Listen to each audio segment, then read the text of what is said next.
नमस्कार प्रिय स्टूडेंट्स।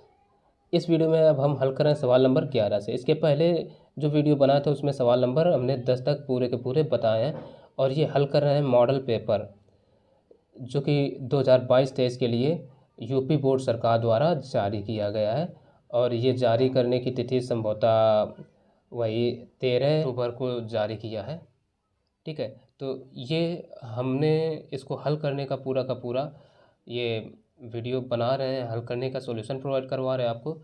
और इसके पहले भी हम इसका एक पूरा का पूरा पेपर दिखाया आपको कैसे करना है। और यदि ये पेपर आप हमसे लेना चाहते हैं तो उसके लिए हमें आप व्हाट्सएप पर करें या हमारे इंस्टाग्राम पर जा कर के हमें कहिए कि हमें इसका आप पूरा का पूरा पेपर ही उपलब्ध करा दें, तो हम वहाँ से भी आपको उपलब्ध करा देंगे।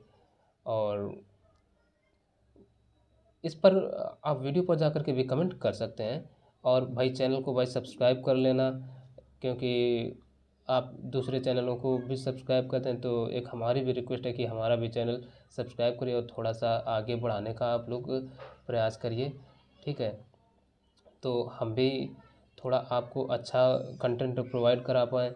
और जब आप हमसे हमारे चैनल को सब्सक्राइब नहीं करेंगे, अपना प्यार नहीं देंगे, तो हम जहाँ के तहाँ ही बने रहेंगे, आगे नहीं बढ़ पाएंगे। तो आप लोगों से यही गुजारिश है कि भाई चैनल को सब्सक्राइब ज़रूर करना। तो चलिए हल करते हैं सवाल नंबर इसमें 11 से। 11वां सवाल कह रहा है एक समचतुर्भुज के विकर्णों की लंबाइयाँ 16 सेंटीमीटर और 12 सेंटीमीटर हैं, तब इस चतुर्भुज की भुजा की लंबाई है। तो भुजा की लंबाई हमसे पूछी गई है। तो देखिए, यहाँ पर जब हमसे भुजा की लंबाई पूछी गई तो एक कंडीशन होती है जो देखिए कह रहा सिद्ध कीजिए किसी समचतुर्भुज की भुजाओं के वर्गों का योग उसके विकर्णों के वर्गों के योग के बराबर होता है। तो इसी प्रमेय का अब हम प्रयोग करेंगे इस सवाल में। तो देखो यहाँ पर हल करने के लिए हमने एक ये समचतुर्भुज बना लिया। समचतुर्भुज की कंडीशन होती है चारों भुजाएं बराबर होते हैं जबकि विकर्ण बराबर नहीं होते। ठीक है, तो अब देखो यहाँ सवाल में हमसे क्या कहा है, एक समचतुर्भुज के विकर्णों की लंबाइयाँ 16 सेंटीमीटर और 12 सेंटीमीटर है। तो विकर्ण इसमें कौन से, एक AC हो गया और एक BD हो गया।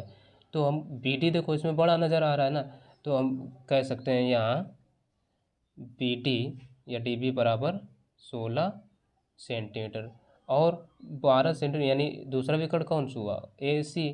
तो AC बराबर हम लिख सकते हैं 12 सेंटीमीटर। ठीक, तो उसी प्रमेय के अनुसार हम क्या कह सकते हैं कि AB नहीं BD square plus AC square बराबर, ये चारों भुजाएं क्या हैं, AB square plus BC square plus CD square plus AD square, ये हो जाएगा।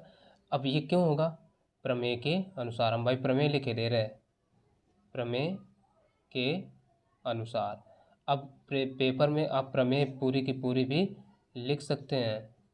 ठीक, अच्छा, अब BD का मान हमने लिख रखा कितना है, 16।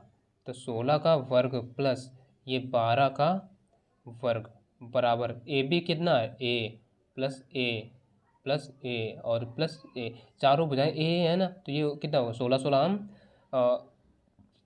256 प्लस 12 पर हम 144 बराबर 4A। तो 256 ये हो गए 400 बराबर 4A। तो यहाँ से A बराबर कितना, 400/4, 4 एकम 4। अच्छा, स्क्वायर है तो सबका क्या रहेगा, square, 4A square, A square बराबर 100। तो यहाँ से A स्क्वायर बराबर कितना आ गया, 100। तो यहाँ से अगर हम A का मान निकालें तो कितना आ जाएगा, A बराबर 10। अच्छा, 10 कहीं दे रखे हैं। अच्छा, इसके विकल्प देख लेते हैं भाई। विकल्प हमें दे रखे हैं 9 सेंटीमीटर, 10 सेंटीमीटर, 8 सेंटीमीटर, 20 सेंटीमीटर। तो 10 आ गया हल करने पर, यानी तो हम लिख सकते हैं 10 सेंटीमीटर। ये कौन सा विकल्प है, विकल्प सेकंड दे रखे हैं, तो हम लिख सकते हैं विकल्प, ये इसका आंसर हो जाएगा। ठीक है, अब देखो सवाल नंबर 12वां जो है वो कह रहा है दो समरूप त्रिभुजों की भुजाएं 4:9 के अनुपात में हैं, इन त्रिभुजों के क्षेत्रफलों का अनुपात होगा। तो क्षेत्रफलों का अनुपात हमसे पूछा है। तो सबसे पहले हमने क्या किया, दो त्रिभुज बना लिए ABC और PQR। तो अब इनकी हमें भुजाओं का अनुपात 4:9 दिया, तो हमने AB को 4 और PQ को 9, जो सेम भुजा उसी रेस्पेक्ट में हमने अनुपात भी दे दिया। तो अब एक प्रमेय होती है कि यदि त्रिभुज समरूप है तो समरूप त्रिभुजों की के क्षेत्रफलों का अनुपात उनकी संगत भुजाओं के वर्गों के अनुपात के बराबर होता है। तो इसके अनुसार हम हल करके निकाल सकते हैं क्षेत्रफल। तो अब देखिए हमने लिखा चूंकि दो समरूप त्रिभुजों के क्षेत्रफलों का अनुपात उनकी संगत भुजाओं के वर्गों के अनुपात के बराबर होता है। तो ये प्रमेय होती है, ठीक, बहुत ही महत्वपूर्ण प्रमेय है। तो इसलिए क्या हो जाएगा, त्रिभुज ABC का क्षेत्रफल बटे त्रिभुज PQR का क्षेत्रफल बराबर क्या हो जाएगा, AB² / PQ²। अब हमें क्या करना है, रख देना है मान। AB का मान कितना है 4, 4 का स्क्वायर बटे PQ का मान कितना है 9, तो 9 का स्क्वायर। तो इनका स्क्वायर करेंगे तो कितना, 4 का वर्ग 16/81। इसलिए जो अनुपात आएगा तो वो कितना हो जाएगा 16:81। और ये हमें विकल्प दे रखे हैं चौथा वाला, ठीक है ना। तो हम लिख सकते हैं विकल्प चौथा 16:81, और यही इसका क्या हो जाएगा आंसर। ठीक, तो अगला नंबर भी देख लेते हैं भाई। 13 कह रहा है यदि tan थीटा बराबर नहीं 4 tan थीटा 3, तो 4 sin theta minus cos theta upon 4 sin theta plus cos theta बराबर है। ये विकल्प दे रखे हैं। तो जो सबसे पहले हमें दिया है वो लिख लेते हैं। क्या दे रखा है, 4 tan थीटा बराबर 3, ठीक है ना। तो अब हम क्या करें, ये जो 4 इधर गुणा में इधर बटे में भेज दो, तो इधर आ जाएगा tan थीटा बराबर 3/4। अब देखो tan थीटा का मान निकला है, तो थीटा ये tan का जब हमें दे रहा है तो ये इसके बराबर क्या होता है, tan थीटा बराबर क्या होता है, लंब बटे आधार होता है ना। तो अब एक हम इधर बना लेते हैं त्रिभुज ABC, ठीक, बन गया। लंब कितना होगा 3, आधार हो जाएगा 4, ठीक। अब जब ये 3 और 4 का अनुपात हो तो अगली भुजा 5 आएगी, जैसे कि हम निकाल चुके हैं। तो ये यहीं हम लिख देते हैं 5, ठीक। तो अब यहीं से लिख लो साइन थीटा। साइन थीटा बराबर क्या होता है, लंब बटे कर्ण, ठीक। तो यहाँ पर लंब कितना है 3, कर्ण है 5, ये हो जाएगा। अच्छा, कास का भी मान हमें निकालना पड़ेगा, क्योंकि भाई अब ये बता रहे क्यों, कास थीटा बराबर होता है आधार बटे कर्ण। तो आधार कितना है, आधार है 4 और कर्ण है 5, ये। अच्छा, ये मान हम भाई क्यों निकाल रहे हैं, क्योंकि सवाल में हमें देखो साइन और कास दे रखा है, तो इनके मान निकालना ही पड़ेगा, ठीक। मान निकालिए। तब सवाल क्या है, 4 sine theta minus cos theta बटे 4 sine theta plus cos theta बराबर, अच्छा रख दो मान 4 इंटू साइन थीटा है, साइन थीटा का मान कितना है 3/5, माइनस कास थीटा है 4/5 बटे 4, यानी 4 इंटू साइन थीटा का मान है ये 3/5 प्लस कास थीटा का मान है 4/5, ठीक। हल कर लूँ। अब देखो ऊपर ऊपर का 4 दें 12/5 माइनस 4/5 बटे 4 दें 12/5 प्लस का 4/5, ये हो जाएगा। अच्छा, ऊपर हर समान है तो एलसीएम मिल जाएगा, 12 में 4 घट 8, ठीक, 8/5। अब देखो हर समान है, 5 एलसीएम आएगा और ऊपर जुड़ जाए 12 4 16/5, 5 5 कटे 8 एकम 8, 8 दूना 16। तो ये कितना आ गया, ऊपर ऊपर एक बचा ना भाई, 8 एकम 8, एक बचेगा और नीचे ये कितने बचे 2। तो ये देख लेते हैं 1/2 कहीं दिए हैं, हाँ विकल्प थर्ड। तो हम लिख सकते हैं विकल्प थर्ड 1/2, यही क्या हो जाएगा आंसर। ठीक, तो अब अगला सवाल देखेंगे। अब देखते हैं 14वां नंबर। 14वां कह रहा है sin 75/cos 15 का मान होगा। तो जब भी देखो sin 75 और cos 15 यानी कोणों का योग 90 के बराबर हो तो उसका मान हमेशा 1 होता है, ये ध्यान रखिए। ठीक, तो कैसे होगा, चलो इसको हम हल करके दिखा रहे हैं। sin 75/cos 15 बराबर। अब देखो इनको हल करने के लिए हम किसी एक को बदल लेते हैं, चाहे अंश को बदल लो या हर को, तो अंश ऐसे ही रखते हैं sin 75 अब देखो कास, इसको 90 माइनस में बदलिए, ऐसा आप 90 माइनस में बदलिए कि 15 ही बचे। तो अगर हम 90 में से कितना घटा दें कि 15 आ जाए 75। ठीक, तो अब ये सूत्र बन गया नीचे का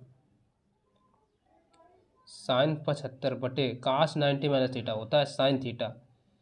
साइन थीटा के स्थान पर यहाँ कितना है 75 है, 75। तो sin 75 कट जाएगा, कितना बचेगा 1। तो ये विकल्प हमें कौन सा दे रखे हैं सेकंड। तो हम लिख देते हैं विकल्प सेकंड। सेकंड में क्या दे रखे हैं 1, और वही हो जाएगा आंसर। अब अगला नंबर देख लो भाई। अब अगला जो सवाल है 15वां, कह रहा है यदि एक वृत्त का परिमाप वर्ग के परिमाप के बराबर है तो उनके क्षेत्रफलों का अनुपात है। तो क्षेत्रफलों का अनुपात हमें क्या करना है। तो सबसे पहले जो ऐसा कि हमें दिया गया उसी के अनुसार हमने यहाँ पर लिख लिया वृत्त का परिमाप बराबर वर्ग का परिमाप। वृत्त का परिमाप यानी वृत्त की परिधि, ये परिमाप ही होता है। ठीक, तो वृत्त का परिमाप होता है 2πr बराबर वर्ग का परिमाप यानी 4 × भुजा होता है। ठीक, तो हम 4a कह लेते हैं। ठीक, तो यहाँ से क्या करें, हमें ये भी देखो तो उनके क्षेत्रफलों का अनुपात यानी वृत्त पहले आया वर्ग बाद में आया। तो हम क्या कहते हैं वृत्त में क्या होती है त्रिज्या होती है, तो इसलिए हम ए को इधर ले आते हैं। तो यहाँ से r/a को इधर ले आए। ठीक, तो और 2π को उसके बटे में भेज रहे हैं, तो 4/2π आएगा, 2 कम 2 2 दूना 4। तो यहाँ से हम कह सकते हैं r/a बराबर 2/π, ये आ गया। ये हमें r/a का मान आया। चाहो तो समीकरण दे दो, ना चाहो तो नो प्रॉब्लम। ठीक, अब देखो ये हमने क्या निकाला वृत्त का परिमाप जो आया उससे ये कंडीशन निकाले, तो क्या है उनके क्षेत्रफलों का अनुपात। तो क्षेत्रफलों का अनुपात, तो अनुपात का मतलब बटे होता है, ये ध्यान रखिए। तो हम लिख लेते हैं वृत्त का क्षेत्रफल बटे वर्ग का क्षेत्रफल बराबर। अच्छा, वृत्त का क्षेत्रफल क्या होता है 4πr² बटे वर्ग का होता है भुजा स्क्वायर यानी a²। तो अब देखो a, अब अगर इसको थोड़ा और सिंप्लीफाई करना चाहें तो 4 × π × r, अब a² है तो r/a × r/a ऐसे लिख लें, कोई दिक्कत ना हो तो। अब भाई a है 2 बार, तो 2 बार ही तो लिखा। अच्छा, अब देखो समीकरण 1 में r/a का मान हमें कितना देगा 2/π, तो ये देखो रख देते हैं, तो ये आ जाएगा 4π × r/a का मान 2/π है, तो 2/π रख दो इंटू फिर 2/π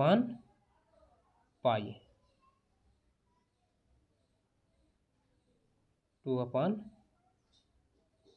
रख दिया। तो यहाँ से तो हमारे ख्याल से कोई दिक्कत। एक देखिए यहाँ पर हमने भूल क्या यह है मिस्टेक, ये जो है 4 केवल वृत्त का जो क्षेत्रफल होता है ना वो केवल πr² होता है, तो ये 4 आने का तो कोई सवाल ही नहीं उठता। ठीक, तो अब यहाँ पाई से पाई ये कट गया, पाई से पाई जब कट गए तो बचेगा कितना, ऊपर ऊपर बचेगा 2 दूना 4 बट्टे नीचे पाई। अब अगर हम ऑप्शन में देखें तो ये तो कहीं दिए नहीं है, इसका मतलब है कि पाई का मान हमें रखना होगा। तो पाई का मान रख लेते हैं। तो पाई का मान देखो, ये जो 4 है 4 रखा अपान, अब देखो 4 के बटे में अगर देखा जाए तो वैसे कुछ है नहीं, तो 1 रख कर लेते हैं और पाई का मान अब रखते हैं 22/7। अब देखो ऊपर नीचे गुणा बटे बीच बीच का गुणा होता है, तो ऊपर नीचे 4 × 7 और बीच बीच का 1 × 22, तो ये कितना आ जाएगा 1 × 22। तो 7 × 4 = 28, या 2 से काट लो, 2 दूना 4, 2 एकम 2, 2 एकम 11, तो ऊपर 7 दूना 14 बट्टे नीचे 11, ये ऑप्शन दिए हैं क्या, 14/11 यानी विकल्प सेकंड। तो कह सकते हैं विकल्प सेकंड क्या है, 14/11, यही हो जाएगा इसका आंसर। ठीक, तो अगला नंबर भी देखिए। यहाँ पर जो 16वां सवाल है वो कह रहा है 2 गोलों के आयतनों का अनुपात 64/27 है, उनके पृष्ठीय क्षेत्रफलों का अनुपात है, यानी पृष्ठीय क्षेत्रफलों का अनुपात हमें ज्ञात करना है। तो 2 गोलों, तो पहले गोले को हम मान लेते हैं, मान लो उसका आयतन V1 है और दूसरे गोले का आयतन V2 है। तो V1/V2 बराबर हमें कितना दे रखे हैं, 64/27 है, तो इसको हम लिख सकते हैं 64/27। अब देखो गोला है, गोले का आयतन का सूत्र क्या होता है वो लगाना है हमें। ठीक, तो पहले V1 तो इसकी सब जो चीज़ें मानेंगे R1 R2 करके ही होंगी। ठीक, तो देखो पहले गोले का आयतन का सूत्र क्या होता है, 4/3 पाई R³ है ना। तो R यानी त्रिज्या है, तो इसको हम R1³ करेंगे। ठीक, और इधर से 4/3 पाई R2³ करेंगे, बराबर कितना है 64/27। अब देखो 4/3 से 4/3 कटा, पाई से पाई भी काट लिए, तो R1/R2 इसको एक ब्रैकेट में कर लो, बराबर 64। ये कितने का क्यूब होता है, 4 का, तो 4 और ये होता है 3 का, तो इनका होल क्यूब। घातों की तुलना से अगर हम देखें तो घात जो है ना ये कैंसिल हो जाएंगी, तो यहाँ से R1/R2 बराबर आ जाएगा 4/3। समीकरण 1 दे दो।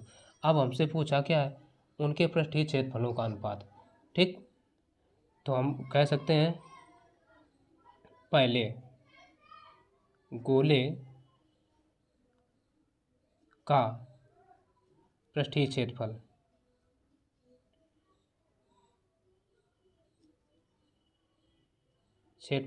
बटे दूसरे गोले का पृष्ठीय क्षेत्रफल।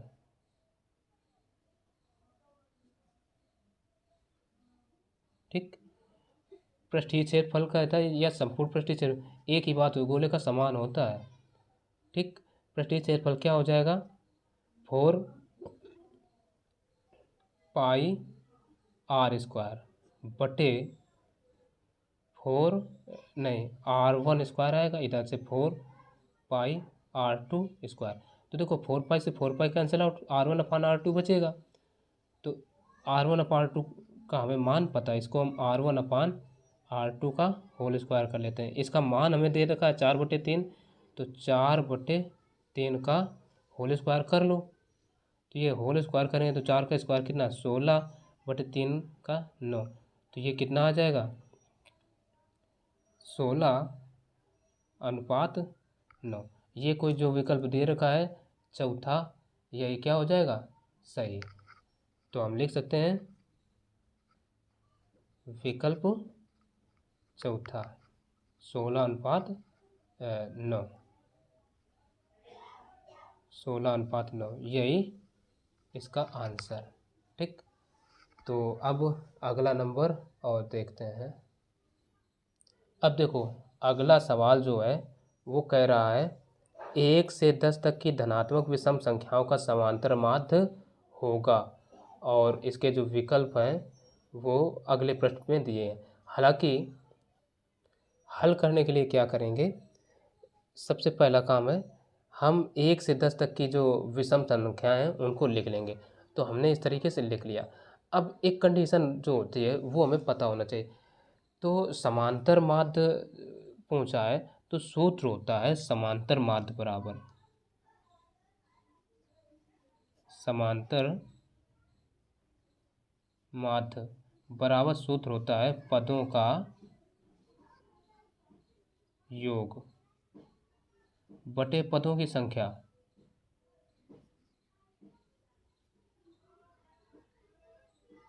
ठीक, ये होता है। तो अब देखो पदों का योग भाई कितना होगा, तो 1 + 3 + 5 + 7 + 9 बटे पदों की संख्या कितनी, 1 2 3 4 5, 5 हो गई। अच्छा, इसके लिए एक दूसरा भी नियम है, पहली और अंतिम संख्या का योग बटे 2, ये भी होता है। ठीक, लेकिन हम ऐसा लिख दिए हैं तो वही करेंगे। तो देखो 9 7 16 16 5 21 21 और 4 मिलकर 25, तो ये 25/5, 5 कम 5 पचम 25, तो ये कितना आ गया 5।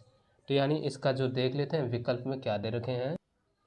तो हमें ऑप्शन जो है वो दिए हैं 2 3 4 5, तो यानी 5 हुआ, यानी चौथा विकल्प सही है। तो हम यहाँ लिख देंगे विकल्प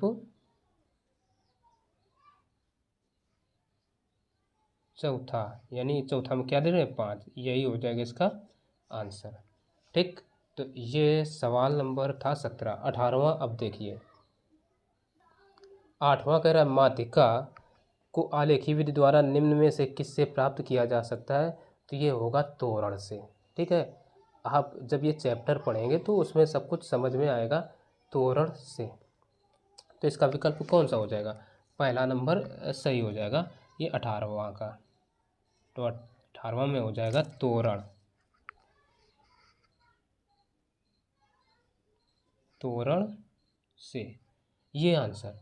19वां करे यदि कुछ प्रेक्षणों का माध्य 27 तथा बहुलक 45 तब माध्यिका होगी, ये पूछा है। तो अब देखते हैं सवाल नंबर 19वां। 19वां देखो कह रहा है कुछ प्रेक्षणों का माध्य 27 तथा बहुलक 45 तब माध्यिका होगी, तो यहाँ हमसे माध्यिका पूछा है। तो अब जब भी हमें माध्य माध्यिका बहुलक इनमें संबंध की बात कही गई हो, ठीक है, तो इनमें एक संबंध के लिए एक सूत्र होता है। ठीक, तो सबसे पहले हल करने के लिए हम क्या, जो माध्य दिया वो लिख लेंगे, बहुलक लिख लिया, माध्यिका क्या लिख लिया ऐसे। अच्छा, यहाँ समांतर माध्य कहते तो भी यही चीज़ थी, ठीक है ना। तो इसके लिए एक सूत्र होता है बहुलक बराबर 3 गुणा माध्यिका -2 गुणा माध्य या समांतर माध्य। ठीक, तो इस तरीके से हम क्या करेंगे, लिख लेंगे। तो अब जिनके मान दिए हैं बहुलक कितना है 45, तो हम रख देते हैं 45 बराबर 3 गुणा माध्यिका, पता ही नहीं है। ठीक, तो हम लिख लेते हैं माध्यिका -2 इंटू समांतर माध्य कितना है 27, लिख दिया। तो अब देखो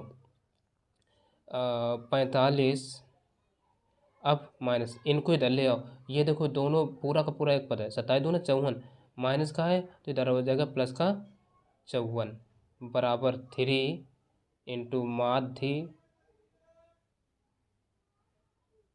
का। ठीक, 3 इंटू माध्य का। अब देखो जोड़ लो 5 4 9, 5 4 9, अब 3 बटे में गुणा में इधर बटे में भेदो सीधे बराबर क्या आ जाएगा माध्य का। तो भाग दे दो 33 99, तो यहाँ से आ गया माध्यिका बराबर 33। और ये देख सकते हैं ये विकल्प किसमें, विकल्प थर्ड सेकंड, तो लिख लो भाई विकल्प सेकंड, ये सही है। कितना दे रखे हैं 33, यही हो जाएगा आंसर। अच्छा, अब जो 20वां सवाल है ये अंतिम है, कह रहा है वर्गीकृत आंकड़ों से अधिक प्रकार और से कम प्रकार की संशयी बारंबारता वक्रों के प्रतिच्छेदन बिंदु से भुज से आंकड़ों का प्राप्त होना है। ये जब भुज से आंकड़ों का प्राप्त होना है, ये क्या कहलाता है? ये भाई माध्यक कहलाएगा। ये सारी की सारी चीज़ें आप यदि नहीं समझे तो वो हम जो इसका चैप्टर पढ़ाएंगे ना, उसमें आपको ये सब चीज़ें बताएंगे। ठीक है, तो बाकी का जो सॉल्यूशन चाहते हैं और तो उसके लिए आप वीडियो को आगे देखें। तो भाई इसके जो अगला भाग है खंड बा, उसको पाने के लिए आप चैनल को सब्सक्राइब कर लीजिएगा और सब्सक्राइब करने के बाद बेल आइकन को ऑल पर प्रेस करिए ताकि मैं जो भी वीडियो अपलोड करूंगा तो उनका नोटिफिकेशन मिलेगा और आप वो वीडियो देख सकेंगे और आपकी मदद हो सकेगी। तो इसके लिए आप चैनल को सब्सक्राइब करें और हमारा भी हौसला भाई बढ़ाइए ताकि हम भी आपको नए नए कंटेंट, नए नए क्वेश्चंस और आपकी ज़्यादा से ज़्यादा मदद कर सकें। आप हमारी मदद करेंगे, हम आपकी मदद करेंगे। तो बस यही तो एक पारस्परिक संबंध होता है एक दूसरे के साथ कि एक दूसरे की मदद करोगे तभी हम आगे बढ़ पाएंगे। अदरवाइज़ आप हमारी मदद नहीं करेंगे तो हम आपकी मदद भी कैसे करेंगे? क्योंकि देखिए, हौसला बढ़ाना बहुत ही ज़रूरी होता है। तो चलिए मिलते हैं फिर आगे के जो खंडब्बा है लेकर के, तब तक के लिए नमस्कार।